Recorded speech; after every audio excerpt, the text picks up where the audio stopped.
l'impulsion de la vision du chef de l'État Félix-Antoine Tshisekedi Tshilombo, avec la coordination de la première ministre Judith Suminwa Tuluka et le leadership du vice-premier ministre, ministre des Transports, Voies des Communications et Désenclavement Jean-Pierre Bemba, le secteur des transports poursuit sa transformation. Une transformation qui tout au long de l'année 2025 a révélé le visage d'un pays en reconstruction, en modernisation et en ouverture vers le monde.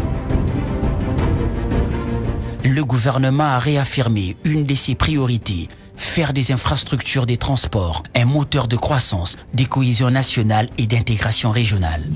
Réhabiliter, moderniser, connecter, telles sont les lignes directrices qui ont guidé chaque avancée de cette année qui s'achève. Sur les routes congolaises, 2025 aura marqué un tournant majeur avec le déploiement du permis de conduire biométrique sécurisé avec puce. Désormais actif dans plusieurs provinces. Après 7 années sans délivrance, ce permis renforce à la fois la sécurité et la confiance des usagers de la route. L'élaboration du plan national de sécurité routière, le marquage au sol et les panneaux de signalisation, la production des timbres routiers avec QR code et celle des cartes numériques professionnelles des conducteurs témoignent d'une volonté claire. Structurer les secteurs et organiser une circulation plus sûre et plus fluide. Pour améliorer les transports en commun, 90 bus ont rejoint la Société des transports au Congo, Transco. Grâce à l'ouverture d'une usine de montage de bus à Kinshasa qui ouvre la voie à une industrialisation progressive du secteur. Par ailleurs, 494 bus ont été acquis dans le cadre du programme gouvernemental Esprit de vie et 8 bus ont été remis à Transacademia pour assurer les transports en commun des étudiants. Ces avancées majeures représentent les prémices d'un déploiement des bus dans toutes les provinces de la République démocratique du Congo, offrant aux citoyens des déplacements plus fiables et plus accessibles. Dans le ciel, la RDC a retrouvé un nouvel élan, le lancement de la compagnie aérienne nationale Air Congo, fin 2024, puis son véritable décollage en 2025 avec 2 Boeing 737-800, offre désormais à la population la possibilité de rejoindre plus facilement plusieurs provinces avec 11 lignes domestiques opérationnelles. Début 2026, l'arrivée de nouveaux appareils viendra renforcer la flotte d'Air Congo, permettant l'ouverture de nouvelles destinations régionales et une première ouverture vers l'international, notamment avec des vols vers Bruxelles, Paris et Dubaï.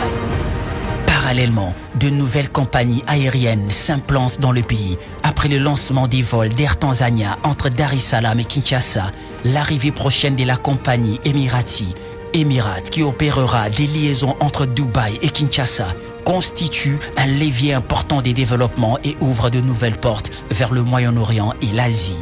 D'autres destinations asiatiques suivront bientôt.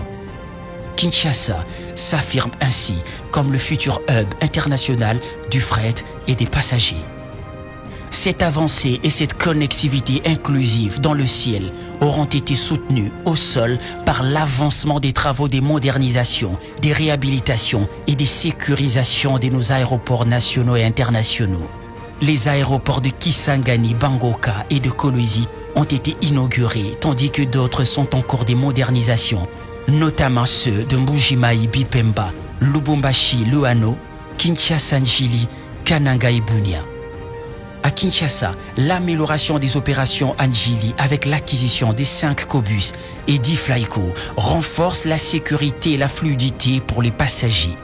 D'autres projets sont prévus pour les aéroports de Gemina et de Kinshasa Ndolo, Lisala, Bumba et tant d'autres. À travers ces efforts, la République démocratique du Congo prépare son grand retour dans le ciel africain et international. Sur les rails, en 2025, le secteur ferroviaire congolais a confirmé sa dynamique de relance avec la remise en service de la ligne Kinshasa-Matadi qui a permis la reprise du trafic passager. L'acquisition des nouvelles voitures voyageurs et les travaux de réhabilitation des voies ferrées s'accompagnent d'investissements importants tels que l'acquisition des 100 wagons porte-containers neufs, 10 locomotives neuves, 22 voitures voyageurs neuves et 4 locomotives reconditionnées. La République démocratique du Congo s'est fixé de nombreux défis pour l'avenir. Parmi eux, la construction du chemin de fer Bumba Aketi-Buta Mungbere, avec un embranchement vers Zongo Yakoma et Aba Aru, ainsi que la construction et la réhabilitation du chemin de fer Est-Centre.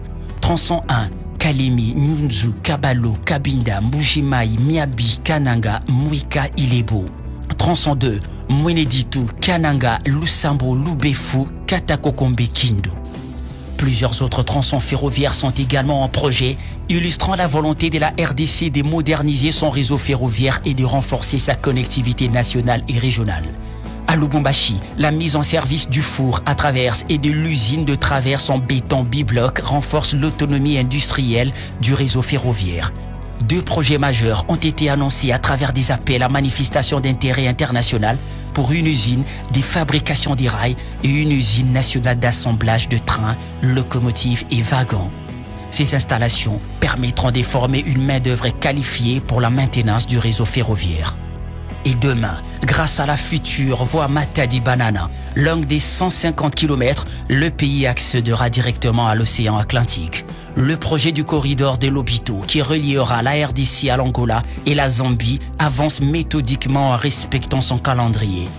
Plus qu'un simple tracé, ce corridor est un symbole de coopération africaine solidaire. Un axe stratégique ouvrant de nouvelles perspectives économiques et attirant davantage d'investissements étrangers. En 2025, des étapes décisives ont été franchies avec la finalisation des études des préfaisabilités et la disposition des fonds. Avec un accès direct à l'Atlantique, ce projet contribuera à réduire la dépendance au corridor routier. Il sera à la base d'une transformation territoriale. Nouvelle infrastructure, emploi, centres logistiques et stimulation des chaînes des valeurs agricoles et agro-industrielles. Ce projet structurant permettra la création de plus de 10 000 emplois directs et indirects, ainsi que l'implantation des centres de formation ferroviaire à Kolwezi et Dilolo, accompagné de nombreuses autres initiatives renforçant l'économie et le développement du pays. Sur le zoo maritime, fluvial et lacustre, la modernisation se poursuit. Les ports de Matadi, Kalemi et Kalundu sont en cours de réhabilitation, tandis que la construction du port en eau profonde de Banana avance avec DP World. De nouveaux ports verront bientôt le jour, comme le port sec de Kasumbalesa et celui de Kwala en Tanzanie, fruit de l'échange historique des titres fonciers entre la RDC et la Tanzanie. Le balisage du fleuve Congo entre Kinshasa et Kisangani, ainsi que la reprise des activités du chantier naval de Ndolo, garantissent une navigation plus sûre et un transport fluvial plus renforcé. Pour assurer la sécurité des concitoyens sur les eaux du pays, plusieurs mesures ont été édictées. Le port obligatoire du gilet de sauvetage, le respect du tonnage légal, l'interdiction des navigations nocturnes et l'interdiction d'embarquer dans des ports non officiels. À travers toutes ces réalisations, une évidence s'impose. La RDC se reconnecte. Elle reconnecte ses provinces entre elles, elle se reconnecte à la sous-région et elle se reconnecte au monde.